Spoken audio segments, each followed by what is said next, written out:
সবাইকে স্বাগতম। সপ্তম শ্রেণীর গণিত বিষয়ের আজকের এই মাল্টিমিডিয়া ক্লাসে আমি প্রথম অধ্যায় মূলদ ও অমূলদ সংখ্যা এর কিছু তাত্ত্বিক বিষয় নিয়ে আলোচনা করব। এ বিষয়ে এ অধ্যায়ের অনেকগুলো বিষয় আছে যা আমাদের সচরাচর বলতে হয়। এই সমস্ত ধারণা পাওয়ার জন্যই এই চ্যাপ্টারের শুধু তাত্ত্বিক অংশগুলো নিয়ে আমি আজকের এই ক্লাসটি সাজিয়েছি। এই ক্লাসটি যদি মনোযোগ দিয়ে করতে পারো তাহলে এখান থেকে কিছু জিনিস শিখতে পারবে, যেমন কিছু স্বাভাবিক সংখ্যা, পূর্ণ সংখ্যা ও ভগ্নাংশ সংখ্যা সম্পর্কে ধারণা পাবে। মূলদ ও অমূলদ সংখ্যা কি তা বলতে পারবে। বর্গ ও বর্গমূল সম্পর্কে ধারণা পাবে। পূর্ণবর্গ ভগ্নাংশ ও ভগ্নাংশের বর্গমূল সম্পর্কে ধারণা পাবে এবং সংখ্যা রেখার সাহায্যে মূলদ ও অমূলদ সংখ্যাকে প্রকাশ করতে পারবে। তাহলে আমরা আমাদের আজকে মূল পাঠে ফিরে যাই।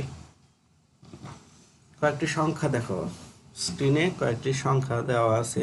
1, 5, 19 এর ঋণাত্মক মাইনাস ঋণাত্মক সংখ্যা -19, 5.3, 4/3 অংশ, এরকম অনেক সংখ্যা আমরা প্রতিনিয়তই কথা কাজে ব্যবহার করি। এগুলোর মধ্যেই আমাদের সেই বিষয়গুলো চলে আসবে। স্বাভাবিক সংখ্যা কি? স্বাভাবিক সংখ্যা হলো সেই সব সংখ্যা বা সেই সব পূর্ণ সংখ্যা যা গণনার কাজে বা ক্রম নির্দেশ করতে ব্যবহার করা হয়। যেমন 5টি আপেল, এখানে 5 একটি স্বাভাবিক সংখ্যা। চট্টগ্রাম বাংলাদেশের দ্বিতীয় বৃহত্তম শহর, এখানে দ্বিতীয়, এটা একটি ক্রম নির্দেশ করতেছে, এই দ্বিতীয় একটি স্বাভাবিক সংখ্যা। তার স্বাভাবিক সংখ্যা হলো সেই সব পূর্ণ সংখ্যা যা গণনার কাজে বা ক্রম নির্দেশ করতে ব্যবহার করা হয়। এখানে 5, 2 এইগুলোই হলো স্বাভাবিক সংখ্যা। পূর্ণ সংখ্যা কি? যে সমস্ত সংখ্যার কোনো ভগ্নাংশ থাকে না তাদেরকে পূর্ণ সংখ্যা বলে। যে সমস্ত সংখ্যার কোনো ভগ্নাংশ থাকে না তাদেরকে পূর্ণ সংখ্যা বলে। 1, -5, 13 এগুলো পূর্ণ সংখ্যা। এখানে ভগ্নাংশ নেই, এখানে কোনো দশমিক নেই, এখানে লব হর দিয়ে কোনো সংখ্যা লেখা নাই, এই জন্য এগুলো পূর্ণ সংখ্যা। তাহলে কি হলো? ধনাত্মক পূর্ণ সংখ্যা, ঋণাত্মক পূর্ণ সংখ্যা আর শূন্য, এই 3 ধরনের সংখ্যাগুলোই মূলত পূর্ণ সংখ্যা। এগুলোকে পূর্ণ সংখ্যা বলে। ধনাত্মক 5 এটা ধনাত্মক পূর্ণ সংখ্যা, -5 এটা ঋণাত্মক পূর্ণ সংখ্যা, এবং কোনো সংখ্যা না থেকে যদি শূন্য থাকে সেটাও একটি পূর্ণ সংখ্যা।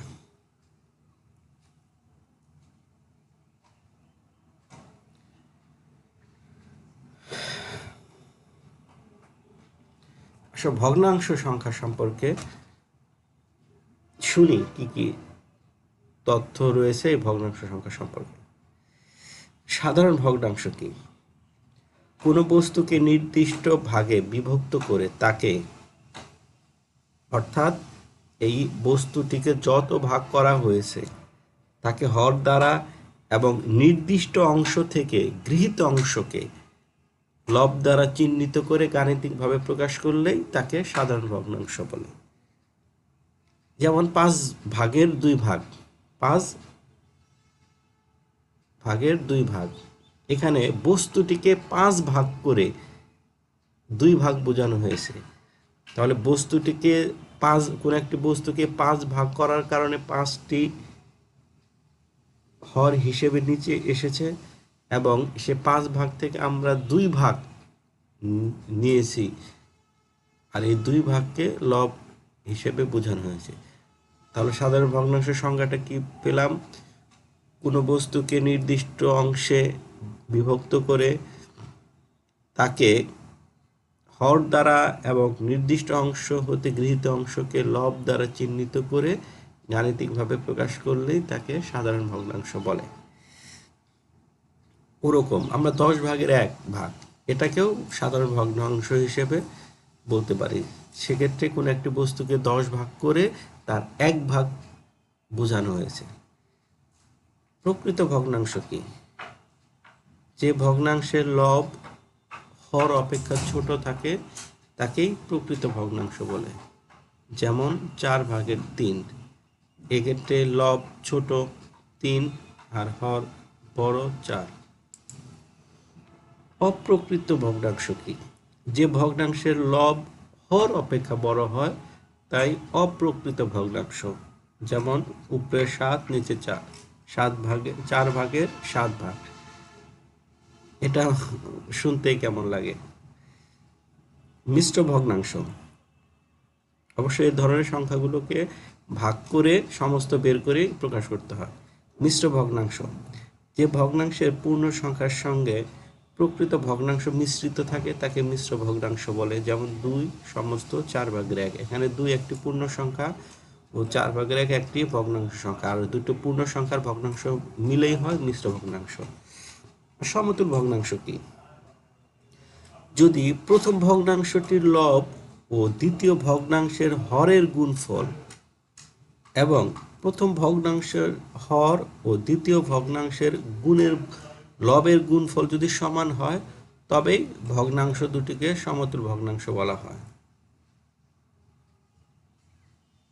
আবার পড়ি, যদি প্রথম ভগ্নাংশটির লব ও দ্বিতীয় ভগ্নাংশের দুটি ভগ্নাংশ পাশাপাশি রেখে এই সংজ্ঞাটি সাজানো হয়েছে। যদি প্রথম ভগ্নাংশটির লব ও দ্বিতীয় ভগ্নাংশের হরের গুণফল এবং প্রথম ভগ্নাংশটির হর ও দ্বিতীয় ভগ্নাংশের লবের গুণফল যদি সমান হয় তবে ভগ্নাংশ দুটিকে সমতুল ভগ্নাংশ বলা হয়। যেমন 4/1, এই ভগ্নাংশের সমতুল ভগ্নাংশ হলো 4/3/12, 12/3। এক্ষেত্রে সংজ্ঞা হিসেবে 1 আর 12 গুণন করলে 12, 3 আর 4 গুণন করলে 12। আবার এভাবেও আমরা বলতে পারি 12/3 কে যদি আমরা লঘিষ্ঠ আকারে প্রকাশ করি বা যাকে বলে কাটাকাটি করি তাহলে 4/1 হয়। বিপরীত ভগ্নাংশ কি?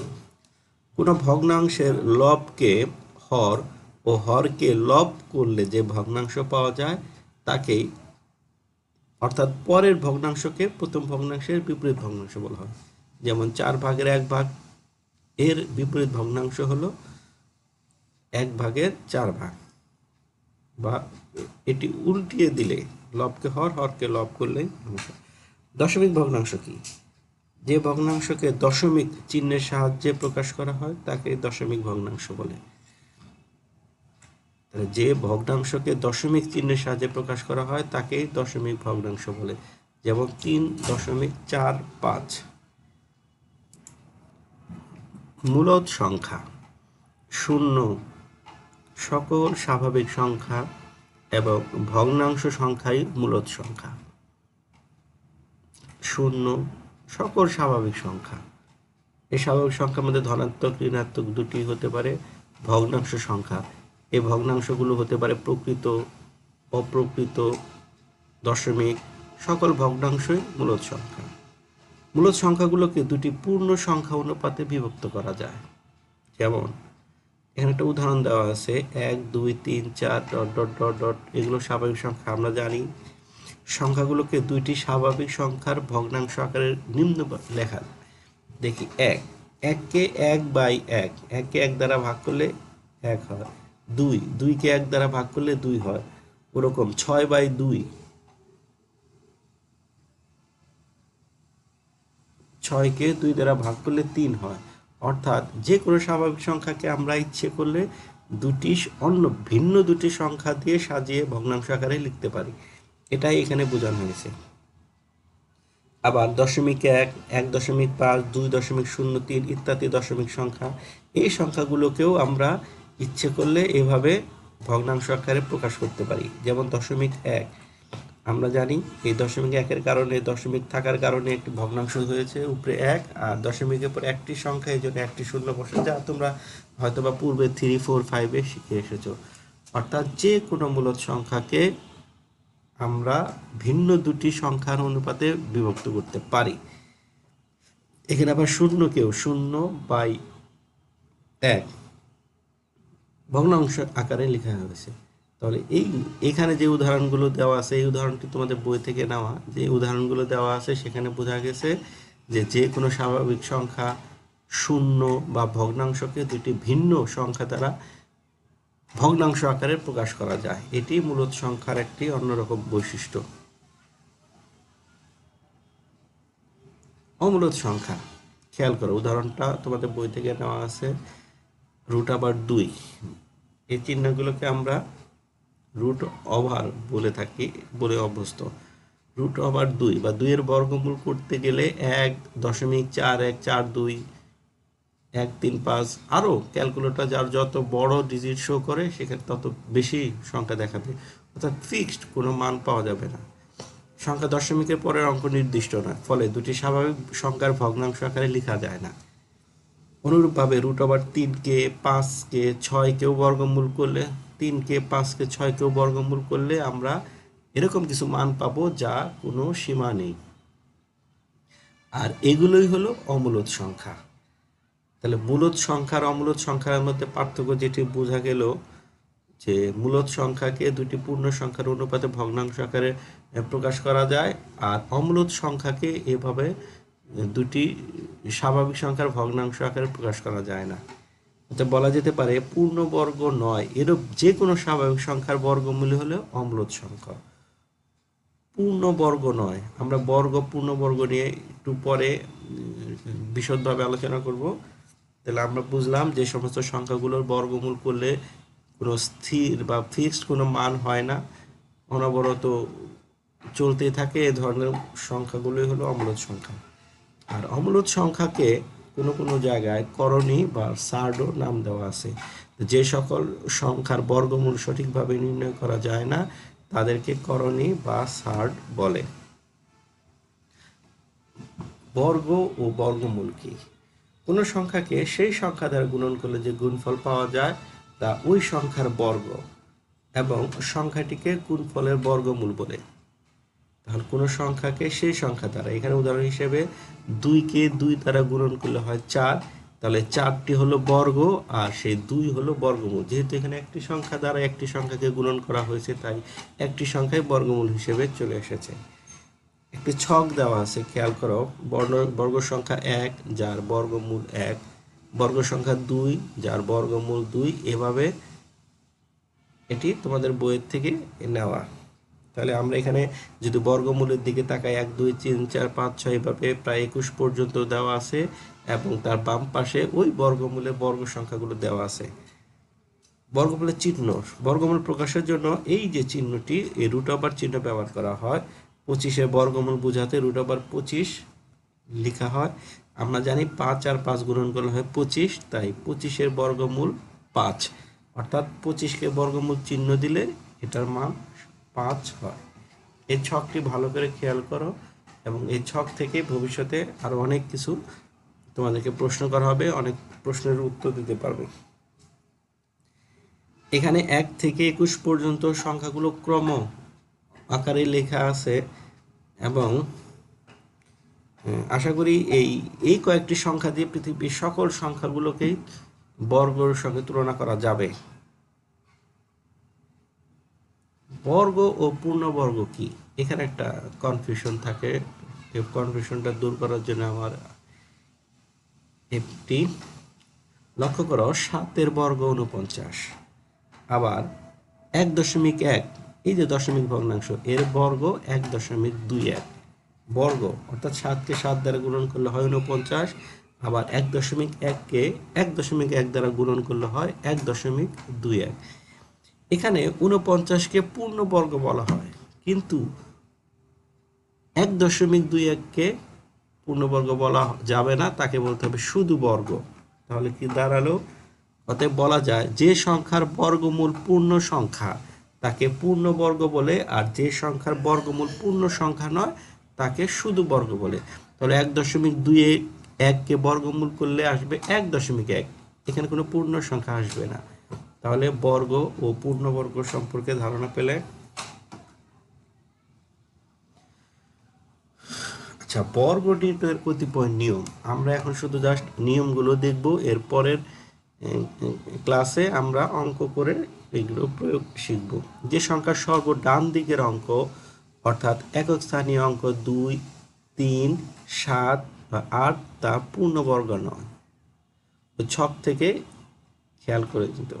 আমরা আবার যদি ছকে চলে আসি, আচ্ছা, যে সংখ্যার সর্ব ডান দিকের অঙ্ক অর্থাৎ একক স্থানীয় অঙ্ক 2, 3, 7 বা 8 থাকে সেটা কখনো পূর্ণবর্গ সংখ্যা হতে পারবে না। যে সংখ্যার শেষে বেজোড় সংখ্যক শূন্য থাকে ওই সংখ্যা কখনো পূর্ণবর্গ হবে না। একক স্থানীয় অঙ্ক 1 বা 4, 5 বা 6 বা 9 হলে ওই সংখ্যা পূর্ণবর্গ হতে পারে, হয় যে তা না, হতেও পারে নাও হতে পারে।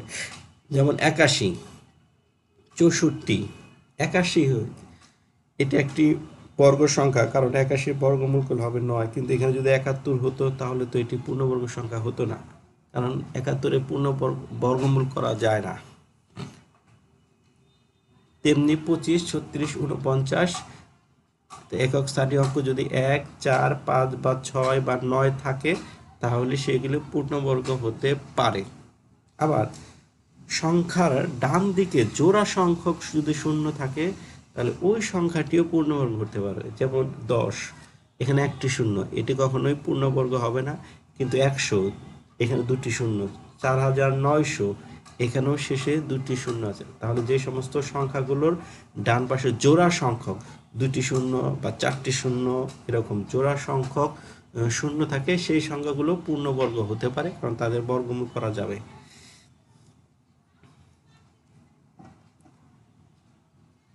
আচ্ছা, পূর্ণবর্গ ভগ্নাংশ ও ভগ্নাংশের বর্গমূল আমরা তোমাদের বইয়ের থেকে এই 1.5 এই টপিকে বলা ছিল পূর্ণবর্গ ভগ্নাংশ কি।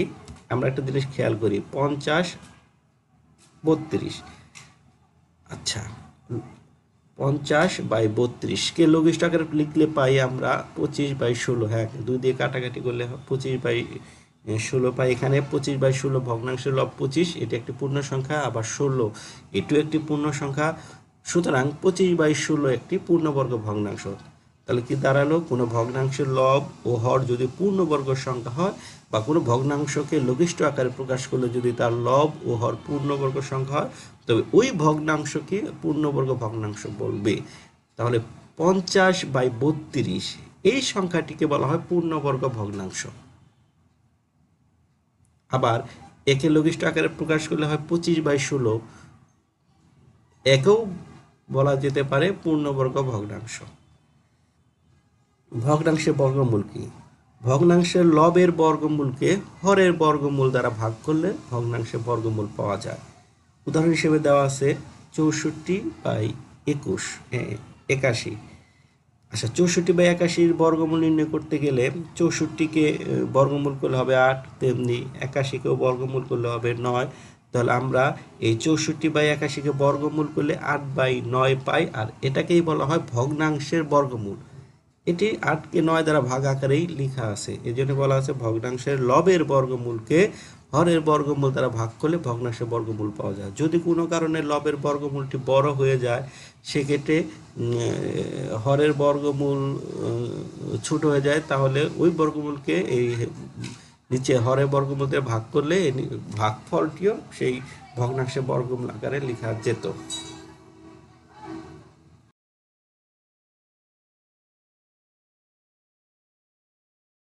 এখন আমরা সংখ্যা রেখার সাহায্যে কিভাবে মূলদ ও অমূলদ সংখ্যাকে প্রকাশ করা যায় সেটি দেখাবো। একটি সংখ্যা রেখা লক্ষ্য করো, 1, 2, 3, 4, 5 এভাবে। এখানে 2কে চিহ্নিত করা আছে গাঢ় বৃত্ত দিয়ে। অতএব মূলদ সংখ্যা কোন একটি সংখ্যা 2কে এভাবে দেখানো যায়, 3, 4, 5 যে কোনো সংখ্যাকে এভাবে গাঢ় চিহ্নিত বৃত্তর মাধ্যমে এর অবস্থান নির্দেশ করে। আবার নিচের রেখাটি খেয়াল করো, দ্বিতীয় রেখাটি, যে এখানে 1, 0 থেকে 1, 1 থেকে 2কে আবার 4 ভাগ করে তার 3 ভাগকে দেখানো হয়েছে, আর এটি হলো 1 সমস্ত 4 এর 3কে নির্দেশ করা। তাহলে মূলদ অমূলদ সব সংখ্যাকে আমরা সংখ্যা রেখা দ্বারা প্রকাশ করতে পারি। উপরে মূলদ সংখ্যাগুলোকে দেখানো হয়েছে এবং নিচে অমূলদ সংখ্যা। √3 এটি একটি অমূলদ সংখ্যা, আমরা ইতিপূর্বে জেনে আসছি। √3কে মানে 3কে বর্গমূল করলে 1.732 সামথিং সামথিং আরও কিছু আসবে, সেখান থেকে আমরা 1.7 একটি আসন্ন মান বা একটি মান আমরা ধরে নিয়েছি, বা যে কোনো সংখ্যাকে বর্গমূল করলে যেটি হয় আমরা দশমিকের পরে একটি পূর্ণ সংখ্যা ধরে নেব। এবার এই সংখ্যা রেখায় 1 ও 2 এর মাঝের অংশকে আবার 10 ভাগে ভাগ করে, দেখো যেহেতু এটি 1.7, এই 0 থেকে 1 পর্যন্ত এখানে কোনো ভাগ হয়নি। এবার 1 থেকে 2 এটুককে 10 ভাগ করে তার 7 ভাগ দেখানো হয়েছে। আর এভাবেই অমূলদ সংখ্যাগুলোকে আংশিক মান বা অমূলদ সংখ্যাগুলোকে একটা আসন্ন মান ধরে, একটা আনুমানিক মান ধরে দেখানো যায়। এভাবে যে কোনো অমূলদ সংখ্যাকে সংখ্যা রেখার সাহায্যে প্রকাশ করা যেত। একক কাজ 473, এই সংখ্যাটিকে পূর্ণবর্গ হবে কি ব্যাখ্যা করো। এটি পারবে, তোমরা ইতিপূর্বে জেনে এসেছো যে যে সকল সংখ্যার একক স্থানীয় অঙ্ক 2, 3, 7 ও 8 থাকে সেগুলো কখনোই পূর্ণবর্গ হয় না। যেহেতু আমার উদ্দীপকে দেওয়া, আমার এই স্ক্রিনে দেওয়া সংখ্যাটি 473, যার একক স্থানীয় অঙ্ক 3, অতএব এটি কখনোই পূর্ণবর্গ হবে না। ব্যাখ্যা হয়ে গেল এভাবেই। আচ্ছা, তাহলে এই যে আজকের এই ক্লাসটিতে নিশ্চয়ই তোমরা এগুলোর অ্যান্সার দিতে পারবে। মূলদ সংখ্যা কাকে বলে, অমূলদ সংখ্যা কোনগুলো, ভগ্নাংশের বর্গমূল কীভাবে নির্ণয় করা যায়। তোমরা ক্লাসগুলো আবার পুনরায় দেখে এগুলোর উত্তরগুলো রেডি করে ফেলবে। এবার বাড়ির কাজ, গ্রুপ কাজ দেওয়া হলো। সারণী থেকে বর্গ সংখ্যার একক স্থানীয় 4 রয়েছে, এরূপ সংখ্যার জন্য নিয়ম তৈরি করো। এটি ওই পড়লেই পারা যাবে। নিচের সংখ্যাগুলোর বর্গ সংখ্যা একক স্থানীয় অঙ্কটি কত হবে, এই সংখ্যাগুলোকে বর্গ করে তার একক স্থানীয় অঙ্ক কত হবে এটি দেখে নাও। তাহলে সবাইকে ধন্যবাদ। নেক্সট পরবর্তীতে এই অধ্যায়ের অঙ্কগুলো নিয়ে আবার আসবো। সে পর্যন্ত ভালো থাকো, সুস্থ থাকো। খোদা হাফেজ।